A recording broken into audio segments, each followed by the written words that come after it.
Imagine walking through a city where every street sign, every overheard conversation, every flicker of light seems to whisper a secret meant just for you. The world, ordinarily a backdrop to your daily routines, suddenly hums with an eerie precision, as if the universe has paused to deliver a message in a language only you can decipher. This is the realm of synchronicities, those mysterious moments when the inner landscape of the mind and the outer fabric of reality align in perfect, inexplicable harmony. And no one mapped this phenomenon with more depth and daring than Carl Jung, the Swiss psychiatrist who saw in these occurrences not mere coincidence, but the fingerprints of a deeper, hidden order. Jung did not merely observe synchronicities. He listened to them, as one might listen to a dream or an oracle. To him, they were more than quirks of probability. They were glimpses into the unus mundus, the one world where psyche and matter are not separate but intertwined, two expressions of the same underlying reality. A patient speaks of a golden scarab in therapy, and at that very moment, a beetle taps against the window. A real-life scarabaeid, rare for that region.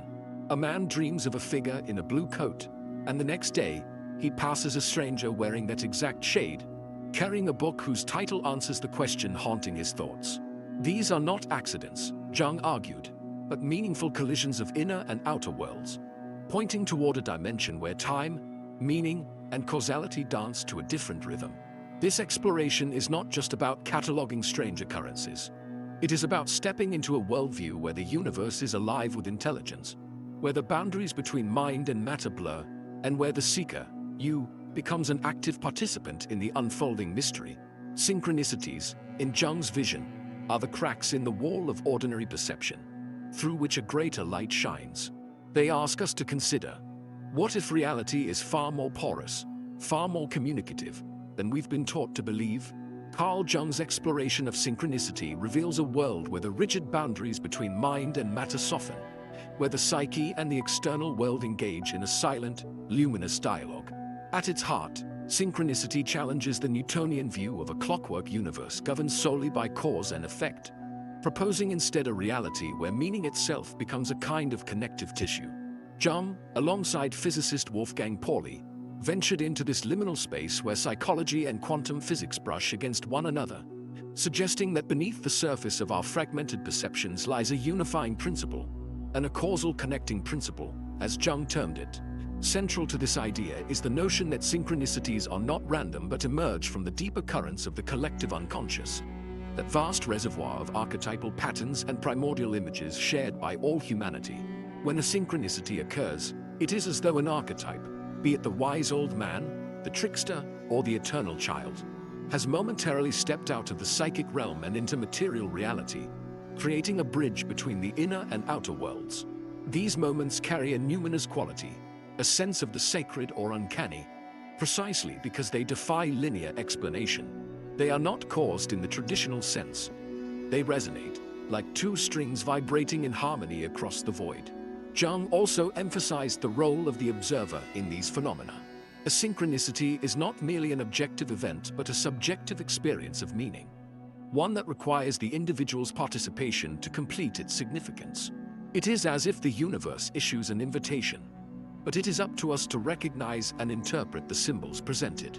This interplay between the outer event and the inner state of the observer suggests that consciousness itself may be a kind of prism, refracting the latent order of the cosmos into visible, meaningful patterns. The scarab beetle at the window is not just a beetle. It is a manifestation of rebirth, arriving at the precise moment when the patient's psyche is ready to undergo transformation. Underlying all of this is the radical implication that time, as we perceive it, may be more fluid than we assume. Synchronicities often collapse past, present, and future into a single moment of recognition, hinting at a timeless dimension where all events are interconnected. Jung's concept of the unus mundus, the one world where opposites unite, suggests that synchronicities are not anomalies but reminders of a deeper, more entangled reality waiting to be perceived by those willing to look beyond the surface of things. There is a tale Jung loved to recount about a golden scarab, a story that has since become legendary in the annals of synchronicity. A young woman, entrenched in the rigid rationality of her worldview, sat in Jung's office discussing a dream she had about a piece of golden jewelry in the shape of a scarab. As she spoke, A gentle tapping came from the window behind them. Jung turned to find a rose chafer beetle, a creature strikingly similar to the sacred scarab of Egyptian mythology, knocking against the glass as if demanding entry.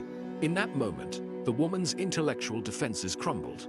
The universe had delivered an undeniable symbol of rebirth, echoing the very transformation her psyche was resisting. This was no mere coincidence, it was a living metaphor, a narrative woven between inner and outer worlds, revealing how synchronicities often arrive as cosmic punctuation in the stories of our lives. Consider, too, the ancient Chinese concept of the Tao, where the flow of events is not random but part of an intelligent, unfolding pattern. The I Ching, or Book of Changes, operates on this very principle, that the moment one casts the yarrow stalks or coins is intimately connected to the answer received.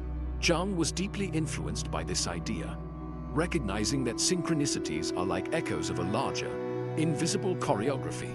They are the points where the personal psyche and the universal order intersect, where private longing and cosmic intent briefly align. A man grieving his father's death stumbles upon a street musician playing his father's favorite song, a melody he hasn't heard in years. A woman doubting her path crosses a bridge and notices graffiti that reads, "Keep going."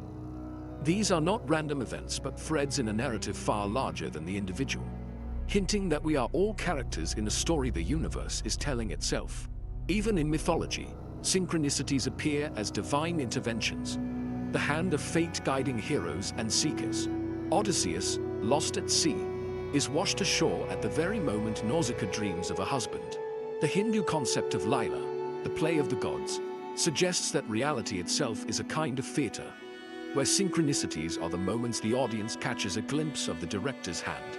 These stories remind us that meaning is not something we impose on the world but something we discover within it, as though the cosmos is whispering secrets to those willing to listen. The question is not whether these moments are real, but what they ask of us when they appear. Do we dismiss them as chance, or do we lean in, allowing them to alter the trajectory of our lives? The true power of synchronicities lies not in their mystery alone, but in how they invite us to reshape our relationship with reality itself. When we begin to notice these meaningful coincidences, we step into what the poet John Keats called negative capability, the willingness to dwell in uncertainty, to embrace the unknown as fertile ground rather than fearful void. This shift transforms synchronicities from curious anomalies into navigational tools, helping us orient ourselves in times of transition or uncertainty. A job offer arriving the same day one questions their career path, an unexpected encounter that resolves a long-standing inner conflict. These are not just happy accidents but potential waypoints on a larger journey. The practical art lies in discerning when to act on these signs and when to simply receive them as affirmations that we're moving in resonance with our deeper selves. Jungian analyst Marie-Louise von Franz observed that synchronicities tend to cluster during periods of psychological transformation, appearing most frequently when we stand at existential crossroads.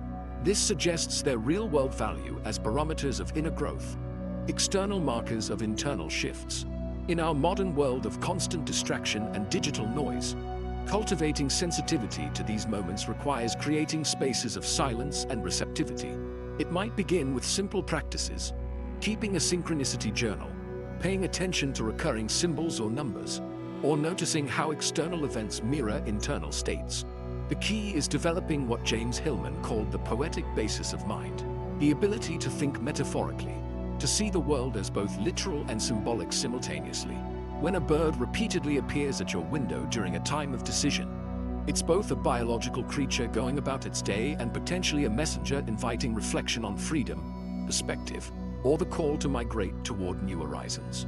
We find ourselves at the threshold of a profound possibility, that we are not separate observers of reality but participants in a living, responsive universe. Synchronicities, in their elegant ambiguity, challenge us to expand our vision beyond either or, thinking into the realm of both and.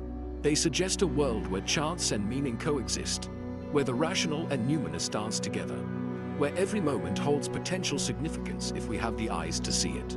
This is not about surrendering to magical thinking, but about engaging in what physicist David Bohm called participatory consciousness, the understanding that our attention and intention might influence the unfolding of reality itself.